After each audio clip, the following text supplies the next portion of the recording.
So welcome, everybody. I say this every week. I think that week goes so quickly. We're so thrilled to have Dr. Colleen Carlson joining us this evening, as well as, of course, Dr. Elsa Cardenas-Hagen. We are thrilled that things are improving a little bit there in Texas, and we continue to pray and hope for things to continue to improve for everyone in Texas. Thank you both so very, very much for being here. My name is Dr. Pam Kastner. I have the honor of serving as Patent State Lead for Literacy, and joining me and helping moderate tonight is my colleague and friend, Amy Cavalier. So let me share a little bit with you about Dr. Carlson. Dr. Carlson is an Associate Research Professor and Associate Director of Texas Institute for Measurement, Evaluation, and Statistics at the University of Houston. She has 25 years of experience and expertise in exploratory, evaluative, and random control trials. She has served as a principal investigator and co-principal investigator on several large-scale program project grants examining the development of language, literacy, and math skills in school-age students and English learners, the mediating effects of effective instruction, teacher knowledge, and professional development programs, and the efficacy of several language and literacy intervention programs. We are absolutely thrilled to have her joining us this evening to encourage our learning around chapter 6 around fluency, and also again to have Dr. Elsa Cardenas-Hagen joining us. I'm going to turn it over to them.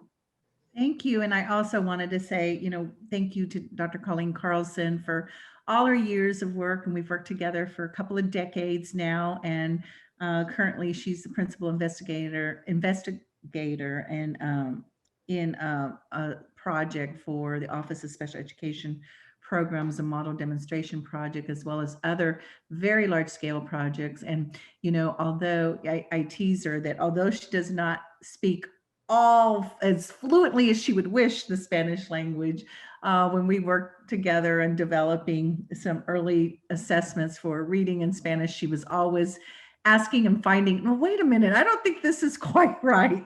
And so this whole series, I've always told you, you don't have to know perfectly the language to really think about those cross-linguistic transfer points. And so it's always wonderful to work with her, and we're delighted to have her this evening. So we'll get ready. And so here on the first slide, you know that the purpose of this book is really to help you understand the language and literacy development of our English learners.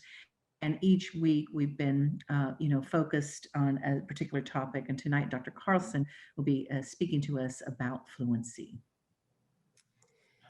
All right. Well, thank you very much for the very kind introduction. I appreciate it. I'm excited to be here tonight. And with that, I think we'll just go ahead so we can maximize our time. As was introduced, chapter 6 of what we're talking about tonight is about fluency. We know that fluency is a critical component of skilled reading, and that the relationship, there's been a well-documented relationship between fluency and comprehension, especially at the younger grades or earlier on. The specific definition that people use for fluency varies. But for the most part, there are 3 primary component aspects of fluency that are included in most definitions. And those are the accuracy, or the student's ability to read words correctly, rate, so being able to read seemingly effortlessly, or what we also call with automaticity, and then reading with prosody. So reading with appropriate expression, rhythm, appropriate stress and intonation, so that the meaning of the text being read is enhanced. So some definitions of fluency emphasize different aspects more or less. Some emphasize accuracy and rate and do not emphasize prosody as much. Some people believe that prosody is the most important aspect, with less emphasis on accuracy and rate. And then others emphasize accuracy, rate, side by side with comprehension. Okay, so bringing in that relationship to comprehension. Along with varying definitions of fluency, over time, we've also seen a change in the relative thinking about the relationship of fluency and comprehension. Most notably would be a difference from an earlier belief where fluency was a prerequisite for comprehension to a more commonly held belief now that fluency and comprehension are interrelated skills that develop in parallel and that influence one another. So it's not a single direction relationship, but it's a bidirectional relationship. This is straight from the chapter.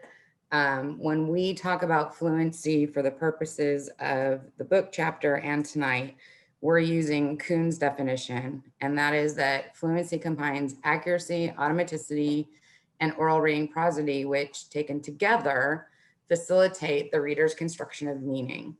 And this is demonstrated through oral reading that is shows an ease of word recognition. It shows appropriate pacing, phrasing, and intonation.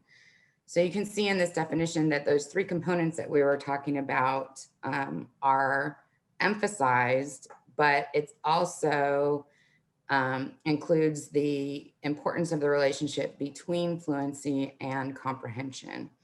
So fluency is seen as a component skill that can enhance or impede comprehension. And like I said before, I think can't overemphasize that this is not a unidirectional relationship, but a bidirectional relationship. Okay, so when we talk about fluency and reading comprehension, one school of thought is that we know that reading requires the use of cognitive resources, okay? And but one school of thought about the relationship between fluency and reading comprehension is that students who are not able to read accurately and with more ease are using more of those cognitive resources on the actual decoding reading process itself, and therefore leaving fewer cognitive resources available to focus on things like what has been read, accessing background knowledge, attending to specific features in the text that can provide additional information about meaning, and relating ideas from what's been read. So when we see more laborious reading, that would be a situation where we would think that fewer cognitive resources are available for that interpretation of meaning. On the flip side, more effortless reading, or students who are more fluent or read more accurately and with greater ease, the thinking is that more of those cognitive resources are available then to attend to prosody, features of the text, background knowledge, and the meaning of what's actually being read. So it just frees up more of those resources for them to be able to focus beyond decoding. It's important to note that while a lack of accurate and easy, for lack of a better word, reading may impede comprehension, fluent reading does not guarantee comprehension. So although it's not as common, some disfluent readers will comprehend the text that they're reading, and some comprehend it fairly well. And while most fluent readers will understand, many fluent readers will understand some of the text being read, that it's not a guarantee. There are many students who can read accurately and with seeming ease and really not comprehend what is being read. Okay. So while we know that there's a strong relationship between fluency and reading comprehension, a strong positive relationship, we know that it's not it's not a one-to-one relationship. Fluency does not always mean comprehension, and lack of fluency does not always mean lack of comprehension. Other aspects that are equally important, mentioned mostly the accuracy and ease to this point, but appropriate prosody is also a very important aspect of reading with fluency. So typically when we are encountered with disfluent readers, we tend to see prosody or expression in reading that is not as strong. And some of the thinking there is what we talked about just a second ago, where there's sort of an overload on demand for attention and resources to be focused on the simple process of, simply the process, not the simple process of decoding. So another thing that is important for us to remember when we think about the relationship between fluency and reading comprehension is that fluency is not limitless. Okay? What we tend to see when we look at fluency in terms of accuracy and ease is that kids show sort of upward growth over time, but then at some point it levels off. Okay?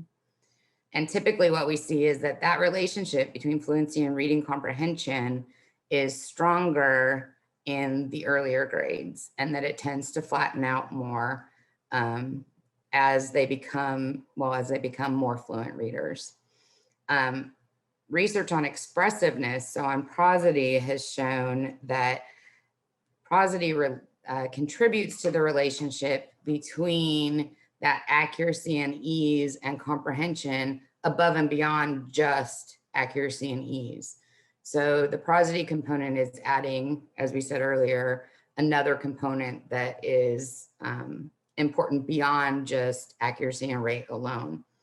And some research has also shown that when you start to see that flattening, or right before that flattening of the relationship of the increase in accuracy and rate, that you tend to not see the same diminishing in the relationship between the prosody and comprehension at that point, that relationship exists for a longer, okay, over a longer period of time, or the strength of that relationship. Okay, so we know that word reading accuracy and reading comprehension are highly correlated. And research has shown that relationship exists not only for monolingual English learners, but we see a similar relationship for our English learners, our second language learners. Okay? However, there is at least one important distinction, and that is that while oral language skills are important for all readers, and oral language skills tend to moderate the relationship between fluency and reading comprehension, meaning that it can either impede it or promote or bolster that relationship. And that this is more significant. So this moderation is even more significant with English learners. So while it exists for all students, it's stronger with English learners. So the importance of oral language as that foundation for our English learners is essential. And supporting that development along with the development of fluency related skills and comprehension. Okay, so let's switch for a second now to fluency instruction. In the past few decades, we've seen a dramatic increase in the amount of time that is spent in direct fluency instruction in the classroom. And oftentimes what we see is that instruction is aligned with the assessments that are being used to assess fluency. And many of the most common assessments tend to focus mostly or sometimes solely on accuracy and rate or speed. Okay, so sometimes what we end up seeing in the classroom is fluency instruction that focuses on accuracy and rate, really emphasizing rate, speed, but not attending as much to the components of prosody and comprehension. and monitoring that comprehension. Oh, excuse me. Just a second. Okay, so how do we promote fluency instruction, or what should fluency instruction look like in the classroom? Common sense tells us that the best way to become a more fluent reader is to practice and to practice and to keep practicing.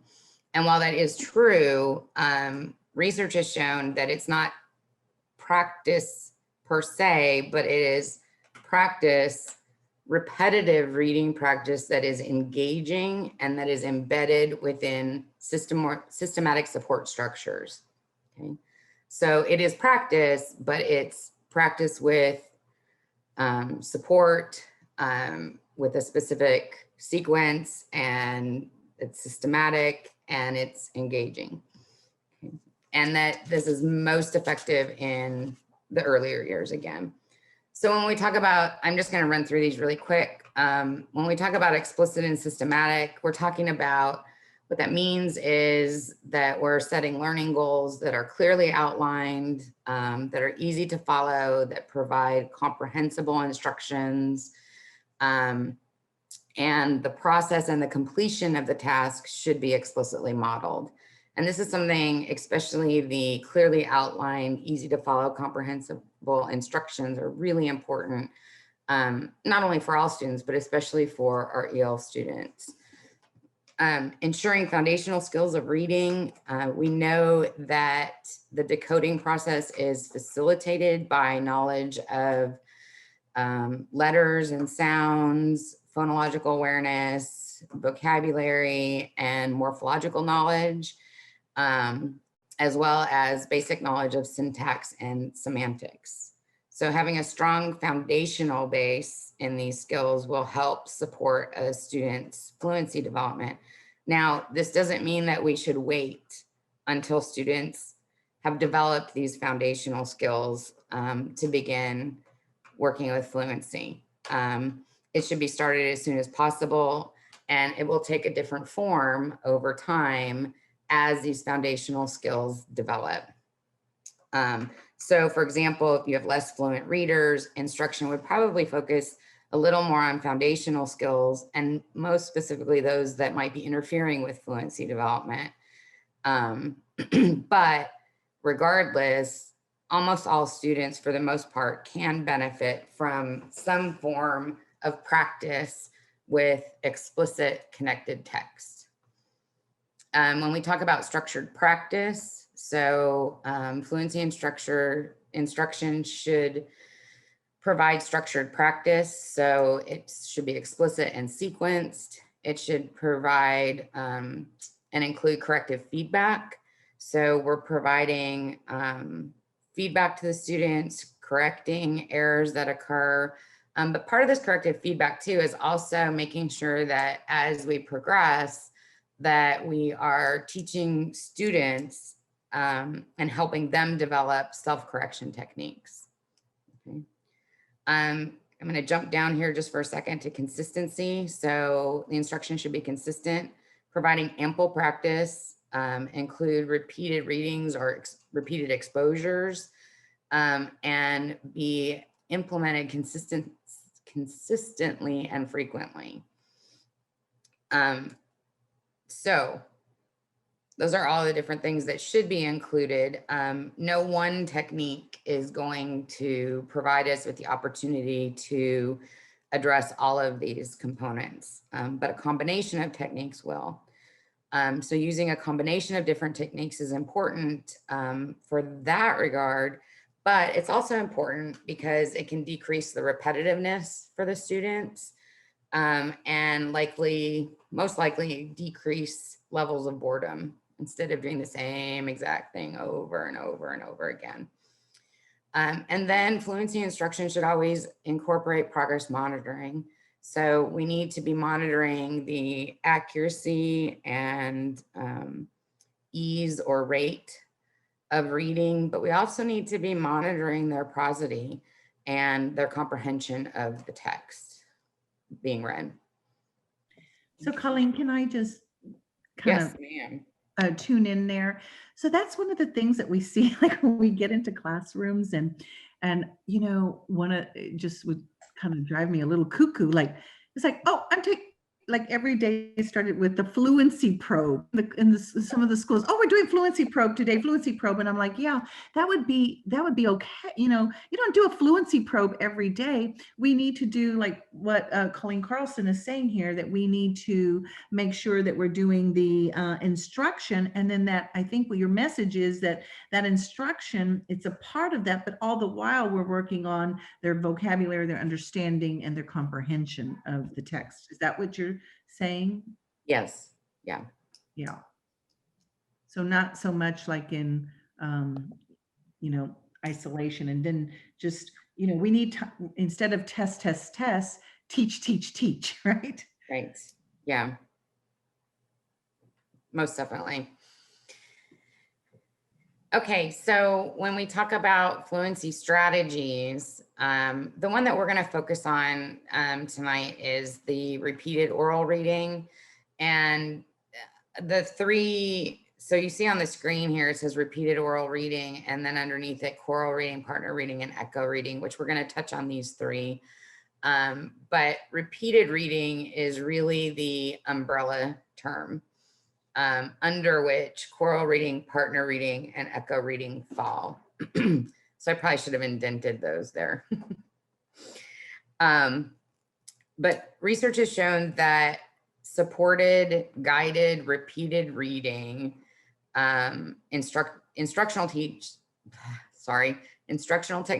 that are supported, guided, and include repeated readings are effective as a means for improving students' reading skills and their comprehension and fluency, especially in the primary grades. And this has been found for all students as well as with our English learners. Okay. So when we talk about repeated reading, so there are some, like I said, that's a broad term. And then there's multiple techniques that fall within this umbrella. But they all include some specific components. So kind of like what we said before, we want to make sure when we're doing this repeated oral reading that we're making it consistent, that we use texts that aren't too long. And we want to make sure that we're using texts that are decodable to the reader. And we'll talk a little bit more about that later. We want to make sure that we always pre-read, and this is especially important for our ELs, so our English learners. We want to make sure that we pre-read the books to identify or passages or songs or poems or whatever it is we're using, so that we identify words that we think that the students might not know. And then we want to be sure to always briefly teach the identified words, including the correct pronunciation and student-friendly definitions, so that they have that knowledge when they first approach the text on their own. So no amount of practice and reading and rereading is going to just magically produce knowledge of unknown vocabulary. So we need to set them up with some information that they can pull from for that. We want to make sure that we're always modeling fluent reading. And then having the students focus on their reading accuracy, reading with prosody, and reading with comprehension. Yeah. Oftentimes. Yeah. Colleen, I wanted just to add there that, like what I like to do, you just mentioned reading with accuracy, reading with fluency, and reading with comprehension. And right there, I put in my mind always that for the English learner, I know, like, you know what, you just talked about repeated readings, right? And so I already put in my mind, okay, we're first going to read and I'm going to check out that accuracy. That's my first read. My second read might be, yeah, we're going to be reading this, but let me help you, the English learner, with some of that phrasing. And I might be doing some pencil swings, or like you were saying, Colleen, I might be modeling for them, that phrasing, and then having them do it. But what's very interesting is when they're putting, like, just like you mentioned, they put all this effort to read it with ease. And then it's like, oops, wait a minute. I don't know if I got the whole meaning from it. And so Mhm. then the other meaning, like, okay, now we've got this all solid. Now let's read it for meaning. And so I like to, when in the work that I do, that's, how you describe it. I actually do that as a part of my multiple repeated oral readings. Just something Mhm. I wanted to share. Thank you. Yeah. There are a couple of questions. Would you mind if I kind of jump Sure. in just for a No, moment? go ahead. Okay. Question from Diane. Would you recommend progress monitoring in the first language, English, or both? So when Colleen and I have worked in studies, and when we have provided interventions in studies, we always try to match the language of intervention or instruction, so we always tried to match to what they're receiving, right? So what percent of my day is spent in one language versus the other language? If the student, so in some cases we would do that kind of work in the two languages, and depending on where they are in that level, one of the things that Colleen always stresses is make sure it's at the level of what that they can read, right? So it's not like, oh, there's just no way they can read this well beyond their capability at this point in time. Colleen, did you have some more to add to that? No, I think I was just what you said, that I think it's important to align with the language of instruction and the goals of that instruction. Yeah. And then just taking into account at the different levels, I might be at, at this level for this, text in this language versus in this language, I might be at a very beginning level. Right. And is it really, am I at such a beginning level? Should you even be looking at fluency? Right. Right. One more question here. Do you have any suggestions for working with a group of students virtually using repeated oral reading? I find choral reading to be a challenge virtually. There's an echo. Yeah. I don't know if there's an answer to that, but. I have seen some people do partner reading where they break the students out into Groups, small groups. groups. Yeah, like the chat rooms, so they'll partner them up, or they know who their partner is already, and then they go into those rooms and the teacher will flip through, monitoring them. But where I know several people have had a lot of success with that, because then it's just one-on-one and those two students working together. So that kind of partner reading. We use a lot of partner reading in our studies. That was one of the, but that takes a lot of upfront work, and especially now upfront work with how you do that virtually, and then the upfront work with how they give the the feedback to one another, and how that process will work. So that has to be modeled, and so that be done. But then you could go in and out of those, let's say you have 4 students and you're doing an intervention and working on this, you could go 2 and 2. Or let's say you have a classroom, then that would be more difficult to get anyone. But I think if you're doing those small groups, I think that could work. Yeah. There's a couple of other questions, and you can let me know when I should stop, because I want to make sure you get through your content. Do you think read to impress method is beneficial to ELLs? I'm sorry, can you repeat that? I missed the first. Do you think read to, it's a number 2, impress method is beneficial to English language learners? I'm not familiar. I mean, I don't know what read to impress, like, we haven't done. I figured it would be a program question, probably would just.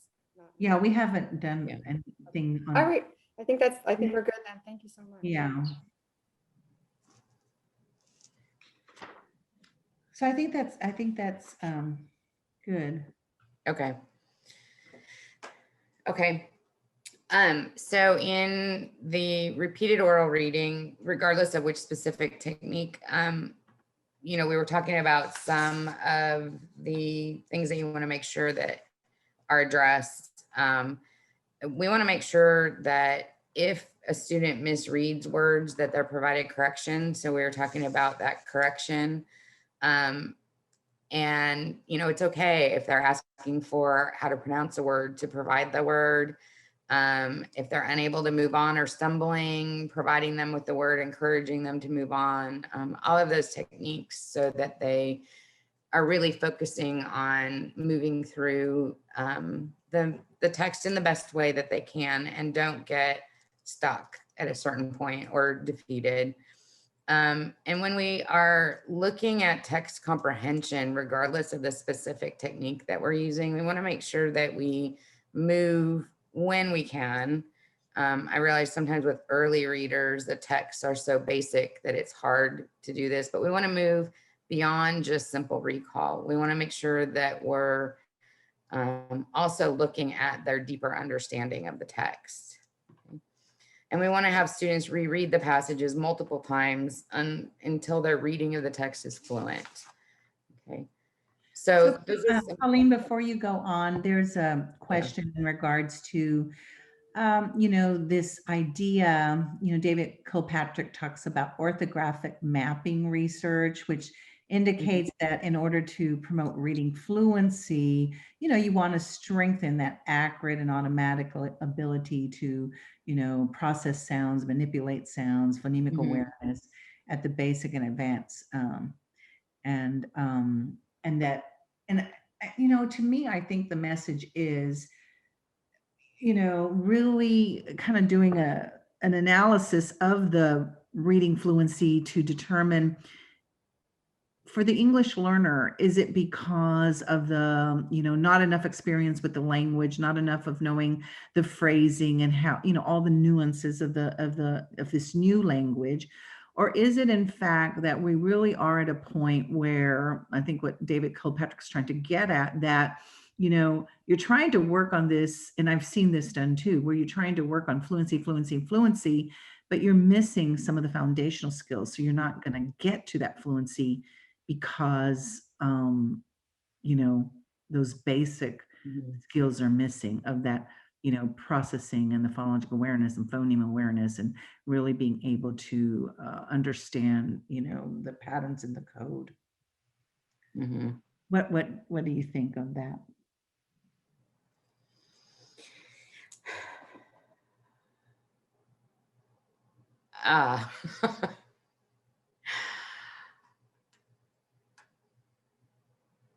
I agree. I think obviously those foundational skills are really important. And without them,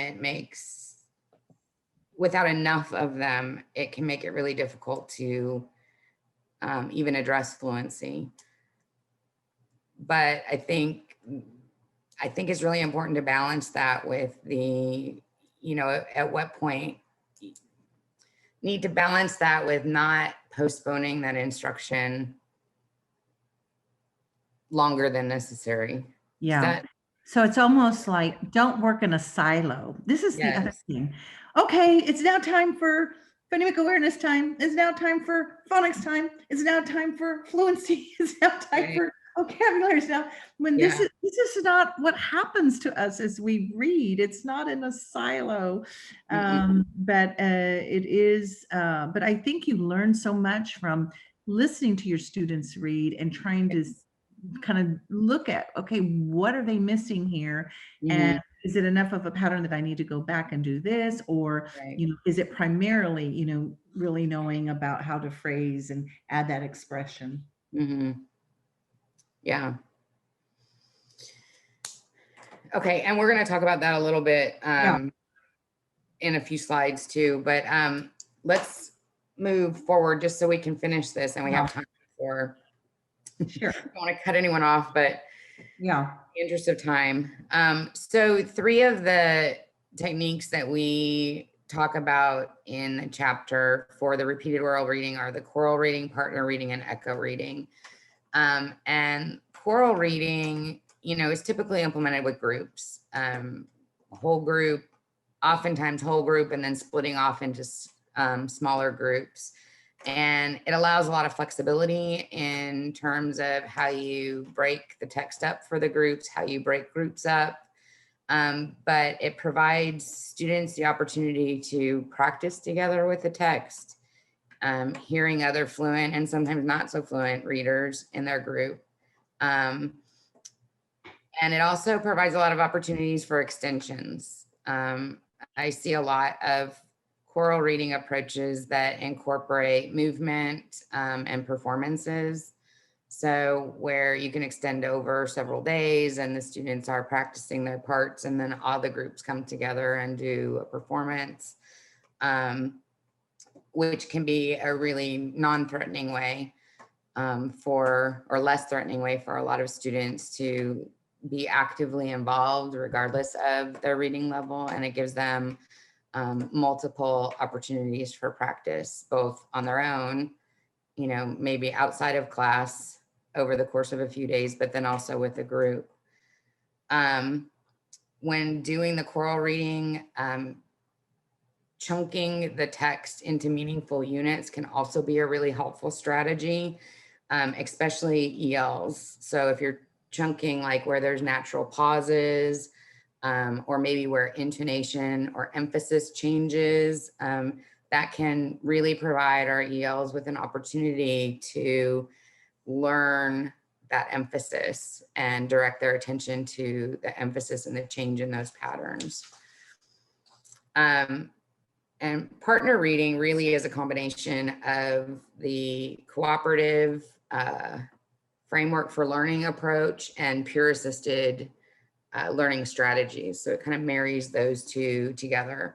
In contrast to choral reading, it is typically not, well, it's not done in groups.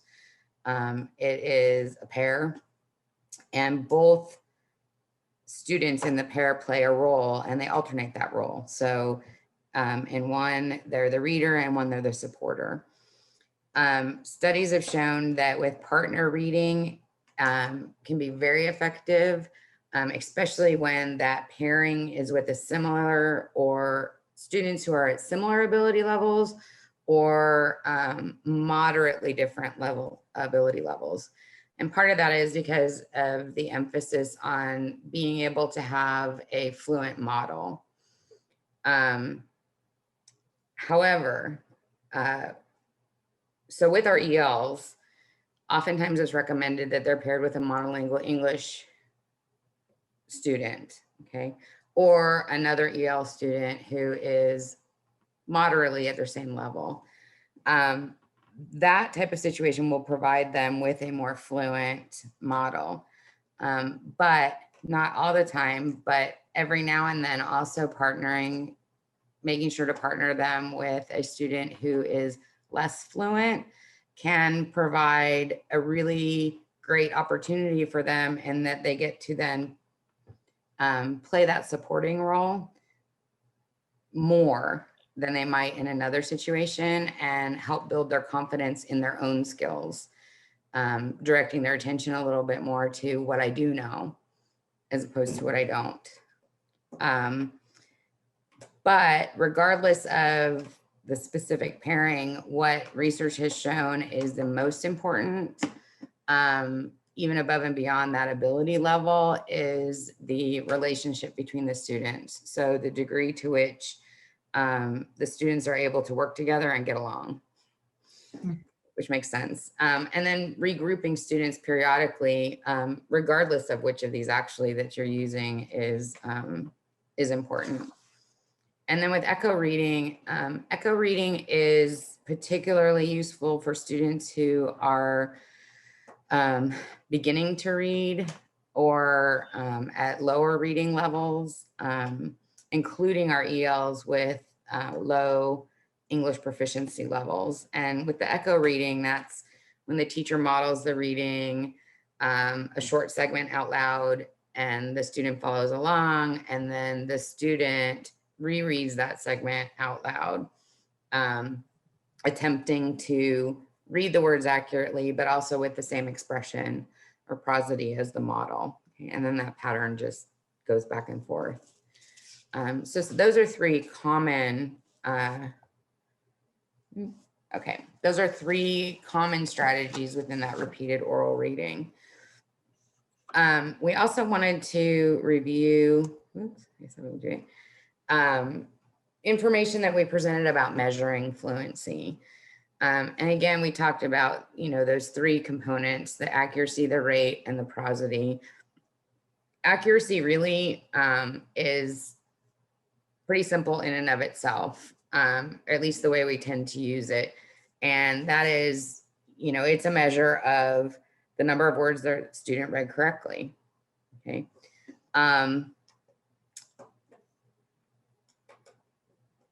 So it's really just the accuracy with which we're reading.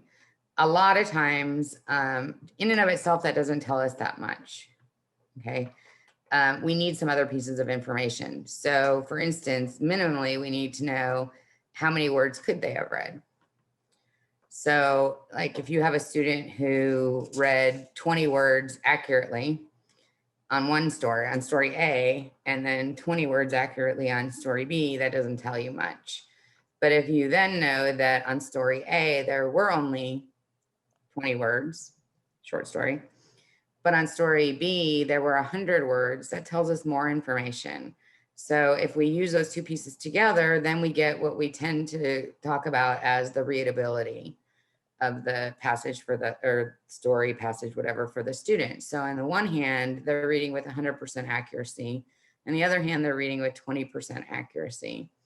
Okay. And so those show us very different situations. A lot of times you'll see those percentages then, so the percent of accurate reading or readability broken down into groupings. So like independent, instructional, and frustrational level. Oftentimes the exact percentages that are aligned with those different levels can vary somewhat. We tend to recommend that like 95% accuracy or above be considered independent text. So the student is able to navigate the text, decode the text without much difficulty.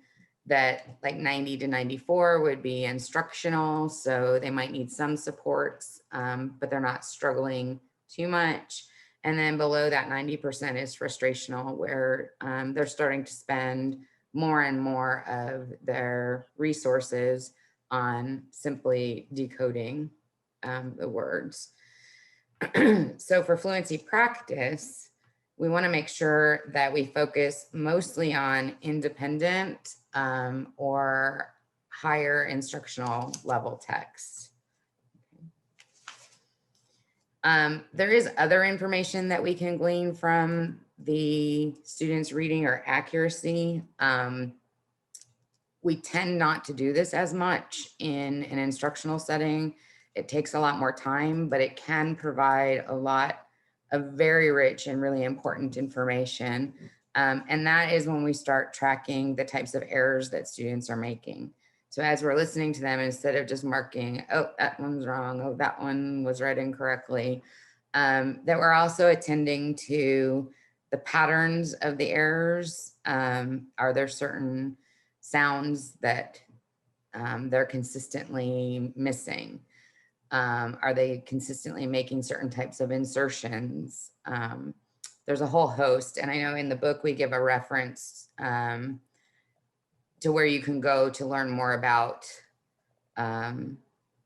tracking those types of errors.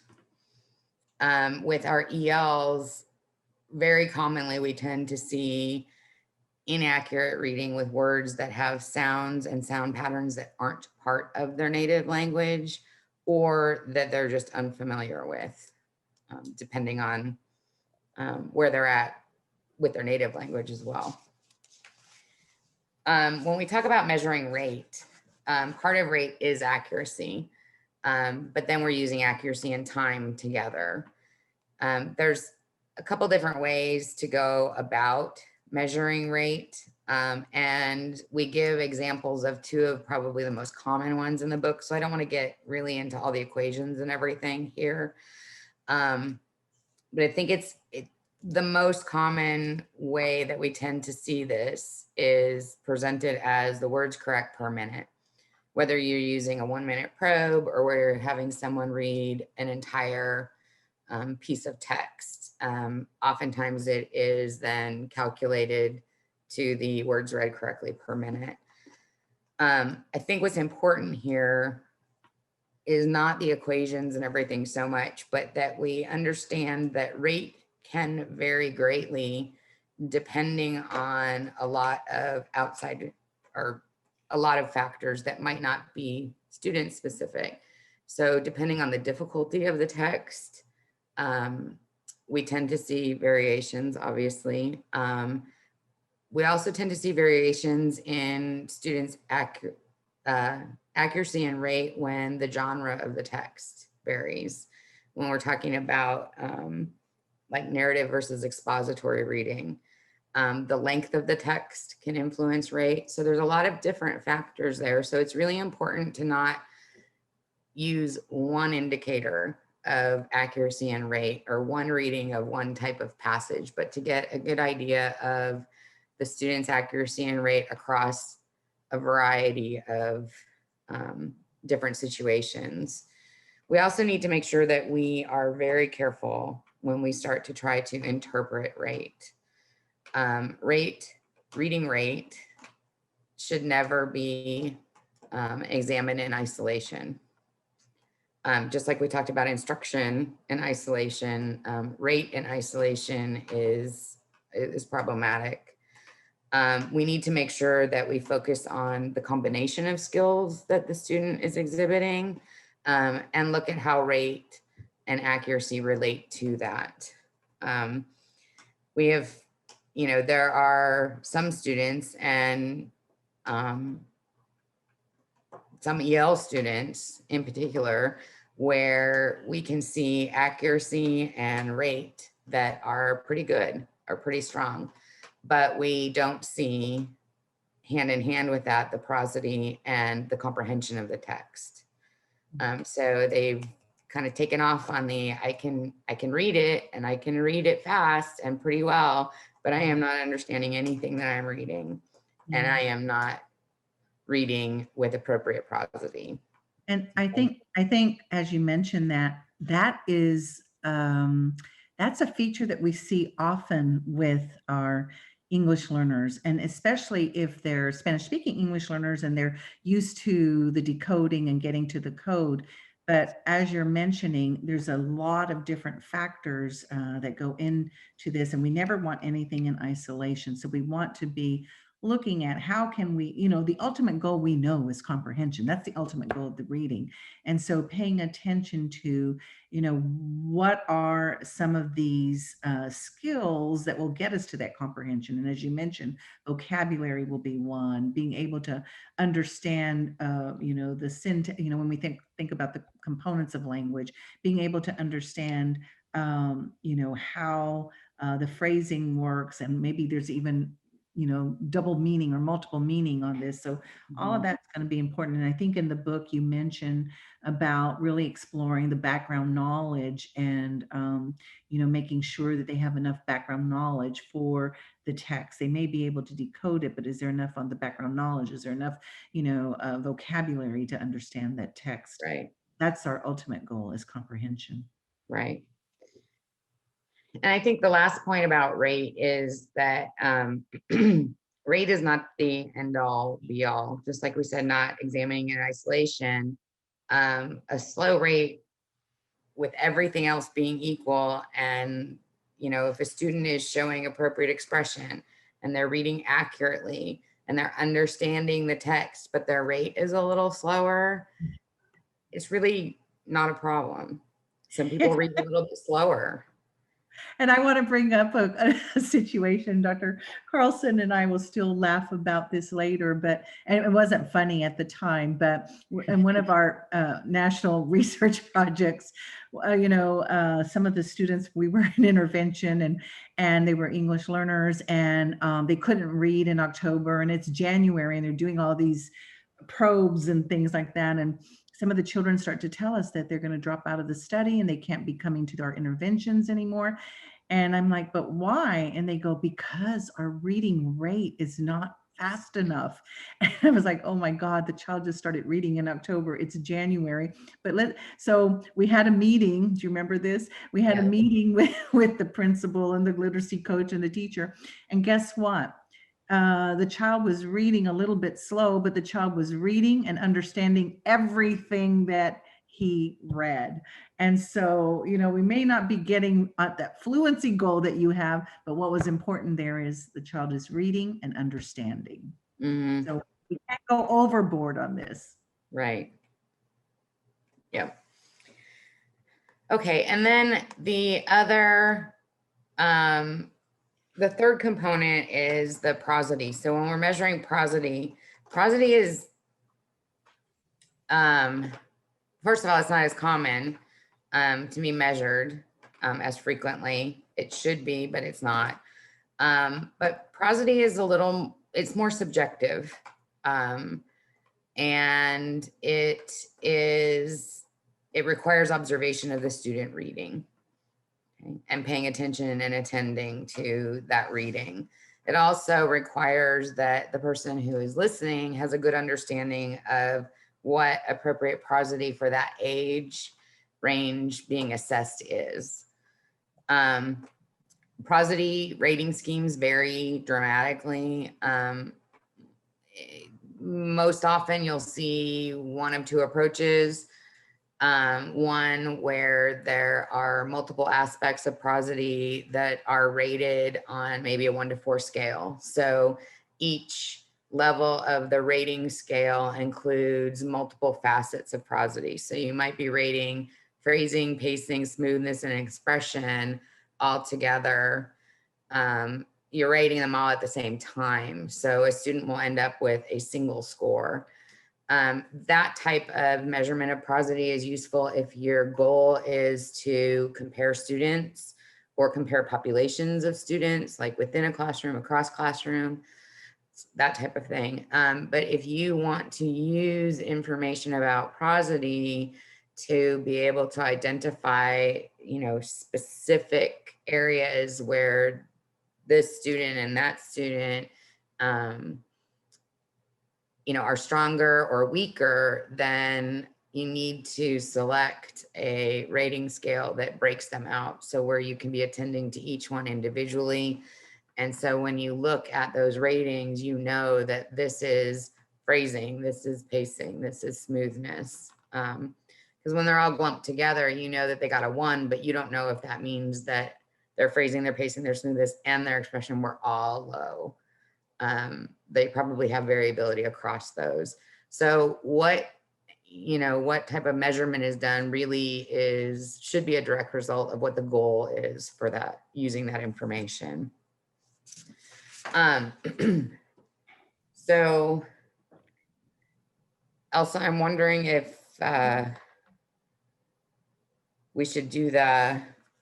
Yeah, so maybe what we'll do is, so as you were mentioning that this is it is subjective. And so we have an audio clip of a child, and we want you to listen to this audio clip. Here's the text that the child will read.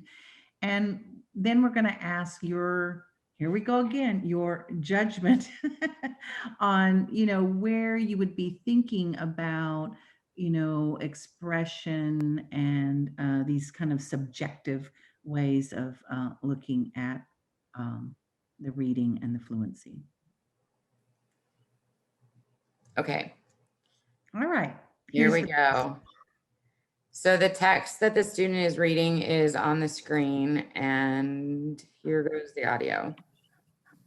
Set, go.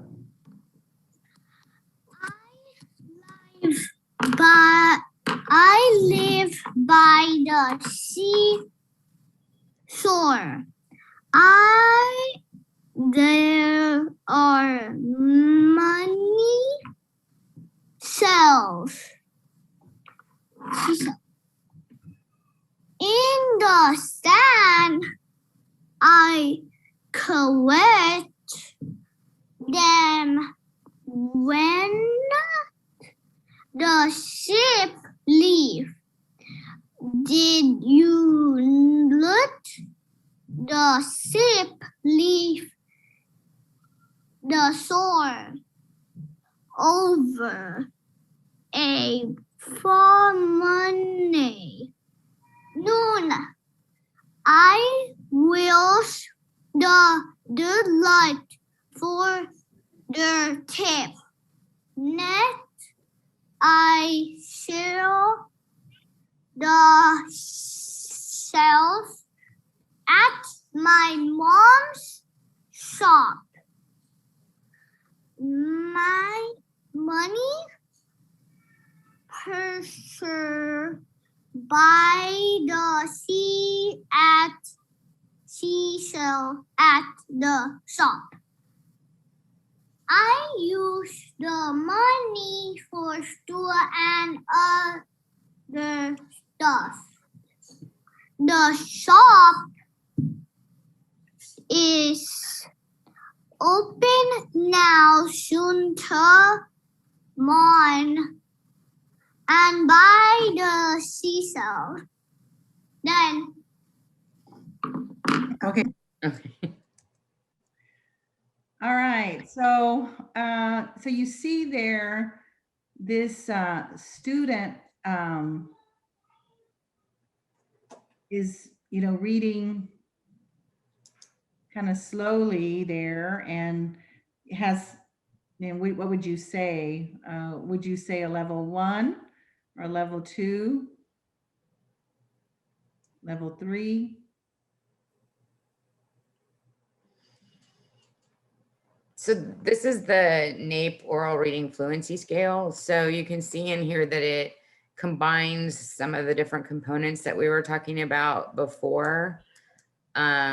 So the big difference is being, the reading in smaller combinations of words and phrases, and then gradually moving up, appropriate intonation that preserves the meaning of the text, those types of skills. So if you read these definitions and then think about what the reading sounded like,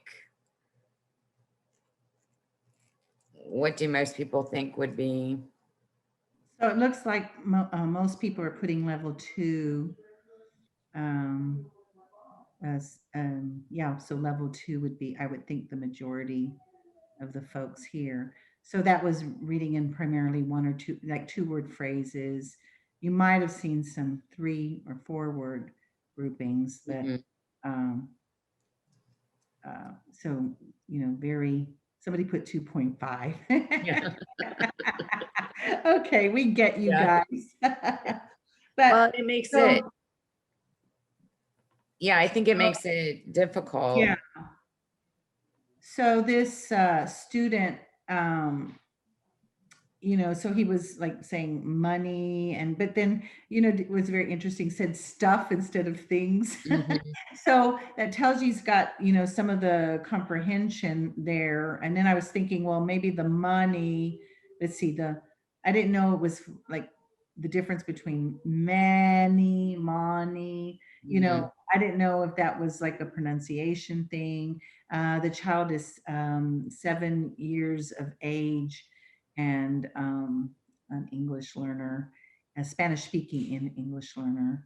And so anyway, but just kind of gives you, so, very clearly you want to make sure, I would want to know more about the student's true reading abilities, whether the passage was too much at a higher level for those earlier skills, and then, looking at the comprehension, but the student was appearing. I mean, when you substitute another word for the word that was there to decode, and that tells me you're getting the meaning, right? Right. From there. So, but Right. anyway, but again, once again, that's why we don't do anything in isolation. That's why you have to know everything about your student. What is the background knowledge? What is the vocabulary? What is the ability for, decoding? Do they know all the new sounds of the English language? It's never in isolation, as Dr.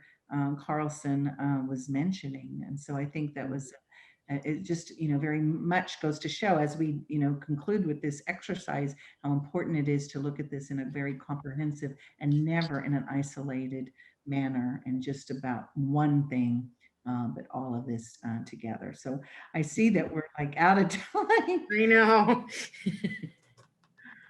It always goes so quickly. It really does. does. I don't Gosh, like that hour flies We have to by. go quickly before we get into the deep discussion part, but thank you. We have been capturing all the questions. We know there's always so much to learn and also questions. So we do capture them on a Google Doc every week. Yeah. We send those to Elsa. Yeah, and I do want to point out, Dr. Carlson includes in the chapter, which I thought was something so useful as we're designing instruction, and it's on page 109, and it's really about the questions we should be asking ourselves, and I just find them so valuable to look at this at a comprehensive way where, that even before you do this kind of work, the questions you ask yourselves and think about as you're preparing and designing the lessons. And it really goes through all these different features that we're talking about in regards to their language, their comprehension, their decoding, their syntax ability, the grammatical structures, etc. Elsa, thank you, Colleen. We're so grateful once again. We always learn so much. For those who are educators wishing to have Act 48, I am going to launch the poll. Please make sure you complete it before you leave. You do have to attend every one of these wonderful sessions to earn your Act 48. I did notice that some of you do not have your given name as your name. It's really important that you do so as you're doing the poll so that we know who you are. So thank you so much for doing that. We're going to have another Colleen with us next week, Colleen. And I'm going to let Elsa pronounce her last name because I don't want to get Colleen Rudaboo. Okay, so I would have definitely done that incorrectly. So thank you so much for that. Rudaboo. And Colleen Carlson has worked with Colleen Rudaboo as well. Okay, Colleen squared. Yeah. And you spell your first name differently too. So I was really looking at the orthography there. So we'll be into comprehension next week. But thank you, Colleen. You've taught us so much about fluency. And thank you, Elsa. Also, a big thank you. Oh, I see some people I know out there. Hi. There you go. I want to say thank you, of course, always to my colleagues that are here as well. Kirsten DeRoche, Lisa Bola, and Amy Cavalier. I so appreciate all my colleagues being here as well. And as I said, we had so many people here again this week. That's just a testimony to you, Colleen, and also to Elsa. Every week we have hundreds joining us to learn together. So thank you all so much for being here. Be safe, have heat, have electricity, water, all those essential things. We wish you well. And thank you for those who are attending this evening. We look forward to seeing you next week. All right. Thank you. Thanks for having me. Oh my gosh, of course, thank you.